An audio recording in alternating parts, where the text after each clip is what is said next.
Look at the valley. Look at the clouds. Abu Talib, who is that boy?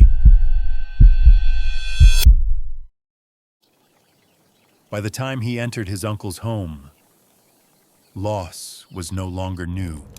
Come close, my son. You are not alone. In the city of Mecca, young Muhammad was now under the care of his uncle Abu Talib, a man of limited means, but a heart that never treated the boy as anything less than his own. The house was not filled with wealth.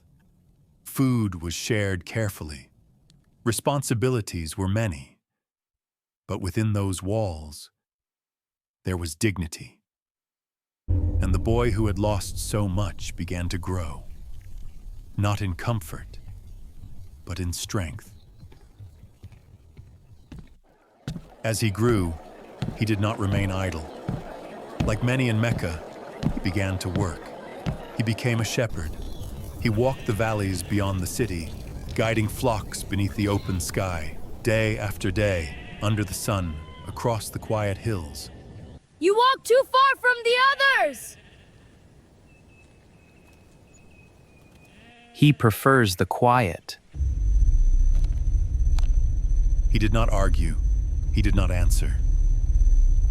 But in that silence, something was forming. The desert is not empty. It teaches those who listen. Far from the noise of the markets, far from the disputes of men, there was space. Space to think, space to observe. He watched how people spoke, how they disagreed, how they treated one another, and slowly, he understood, not through instruction, but through reflection. He spoke little, but when he did, his words carried weight. Even in youth, there was a calmness about him, a steadiness, something people could feel, even if they could not explain it. As the years passed, the world beyond Mecca began to call. Caravans gathered once more, preparing to travel north, across the desert, toward the lands of Syria. His uncle, Abu Talib, was among them. You're bringing the boy? I won't leave him behind.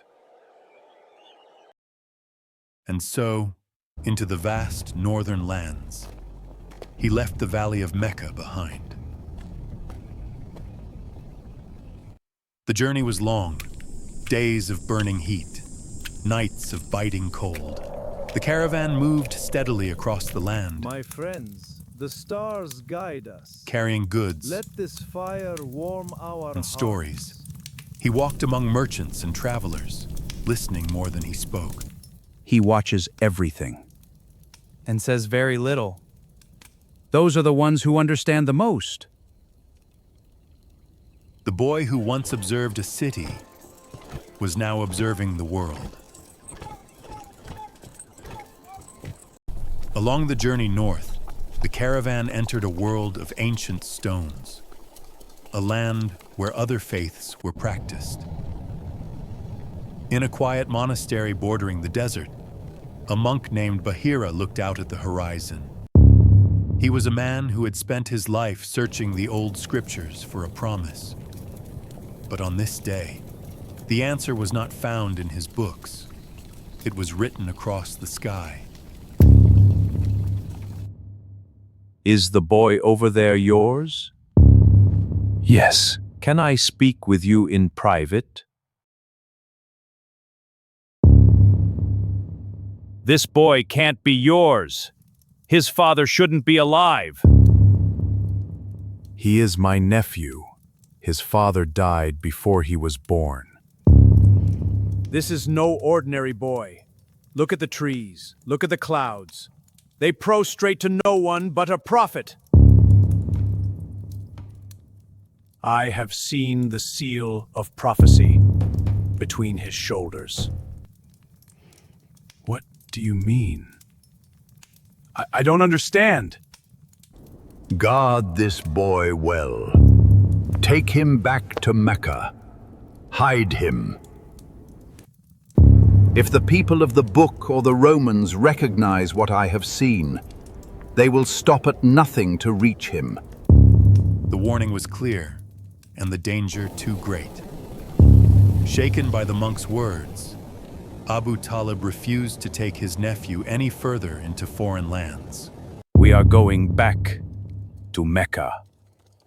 Cutting the journey short, they turned back, returning safely to the protective valleys of Mecca. When they returned to Mecca, life resumed as it always had. The markets filled with voices. Trade flowed through the city. People argued, bargained, competed. But something had changed. The boy who had once moved quietly was now being noticed. People began to trust him, not because he asked for it, Keep this for me. but because they saw it. If it is with him, it is safe. Agreed. Agreed. In a city built on trade, trust was everything. And slowly, trust and his name became inseparable. Among the people of Quraysh, a name began to spread. Who will we trust with this? There is no question. Give it to Al-Amin. Al-Amin, the trustworthy. It was not a title given lightly. It meant honesty in speech, fairness in action, integrity in every dealing. Thank you, Al-Amin. It meant that when others doubted, he remained firm. When others argued, You tricked me! No, you did! Enough. Let us reason. he remained just. The orphan of Mecca had become the most trusted man among its people. This trust was not just tested in trade, it was forged in the defense of the weak. When a traveling stranger was cheated of his rights in the markets of Mecca, his voice echoed across the valley in desperation. O people of Quraysh! Is there no justice left in this valley for a man with no tribe to protect him? My goods have been stolen in broad daylight. The cry reached the ears of those who refused to let tyranny stain their city. One by one, the noble houses answered.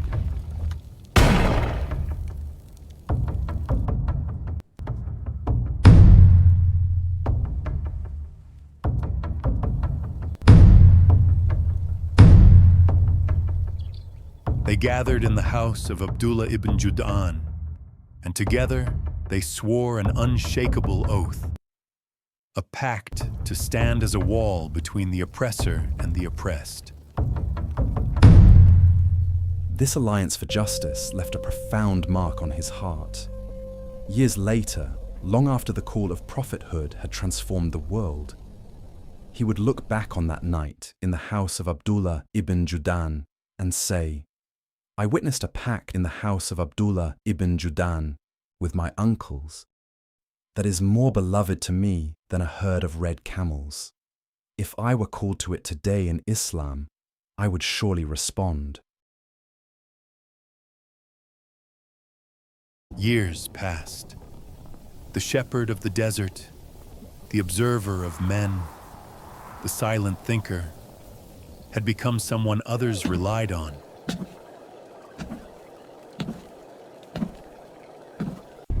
But this was only the beginning, for what lay ahead would require more than trust.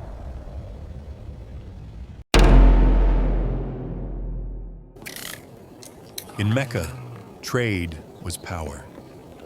Caravans carried wealth across vast distances. And among those who watched closely was a woman known for her wisdom, success, and strength. Khadija bint Khuwaylid. There is a man in Mecca.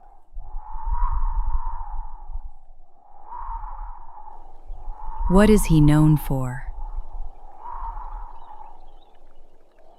They call him Al-Amin. And soon, she would place her trade, her wealth, and her trust in his hands.